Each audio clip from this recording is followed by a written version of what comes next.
여러분, 교회란 무엇일까요? 기독교인들은 왜 이렇게 교회에 자주 모이는 것일까요? 히브리서 10장 25절 말씀에 모이기를 패하는 어떤 사람들의 습관과 같이 하지 말고 그날이 가까움을 볼수록 더욱 자주 모이라는 말씀이 있습니다. 성경은 하나님의 자녀들을 양떼들로 자주 비유하고 있습니다.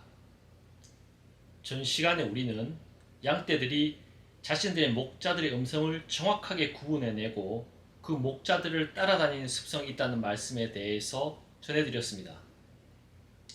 그와 더불어 양떼들은 늘 뭉쳐다니는 습성이 있습니다. 이것은 모든 동물들에게서 공통적으로 나타나는 현상이 절대로 아닙니다. 염소들은 혼자서 제멋대로 돌아다니면서 풀을 뜯는 습성이 있습니다. 그래서 종종 절벽에 떨어져서 죽기도 하는데요. 그래서 광야 여행을 하다 보면은 발견되는 동물의 뼈들은 염소들의 뼈가 훨씬 더 많다고 합니다. 이런 염소들과 달리 양들이 함께 뭉쳐 다니는 데는 이유가 있습니다. 바로 더위에 약하기 때문입니다.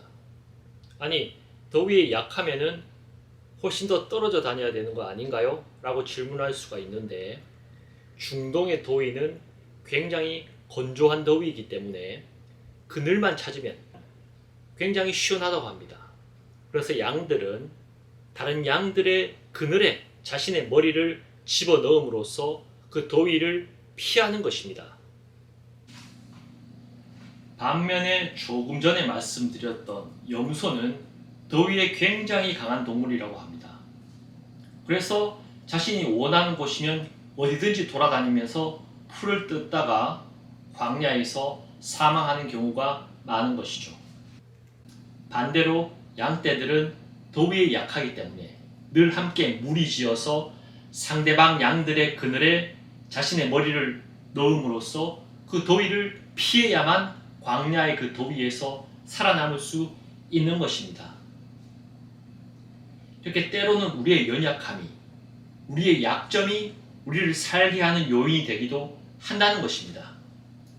겁이 많거나 약하거나 소심하거나 무언가 능력이 부족하거나 우리는 누구나 각자가 가진 단점들, 약점들이 있지만은 그것 때문에 우리는 훨씬 더 조심하게 되고 훨씬 더 노력하게 되고 훨씬 더 많은 시간을 투자해서 자신의 약점들을 뛰어넘기 위해서 노력하게 되는 것입니다.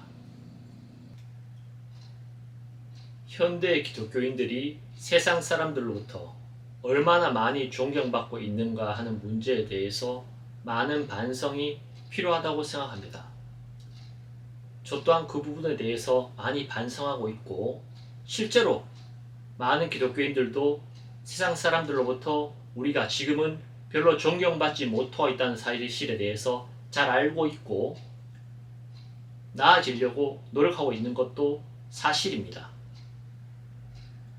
마태복음 9장 13절 말씀에 예수님께서 나는 의인을 부르러 온 것이 아니라 죄인을 부르러 왔다라고 말씀하셨습니다.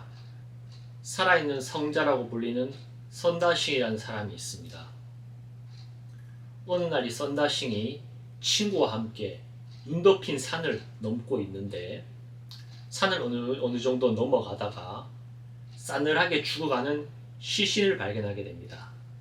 그런데 선다싱이 가까이 가서 보자 그 사람이 아직 죽지 않고 숨이 붙어 있었던 것입니다.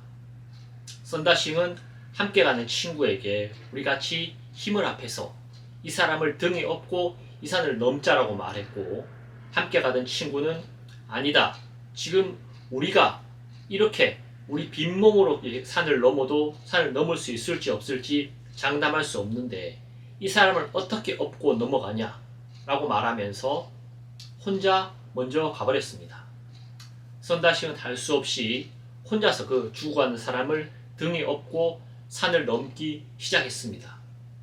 그런데 신기하게도 이 사람을 등에 업고 이 높은 산을 넘으려고 노력을 하다 보니까 몸에서 열이 나고 땀이 나고 또 더군다나 등에 업고 있는 이 사람의 온기 때문에 이 썬다싱은 생각보다 쉽게 따뜻하게 산을 넘을 수 있었습니다.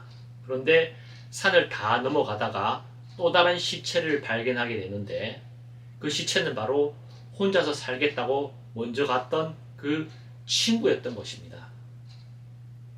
여러분, 교회란 바로 이런 곳입니다.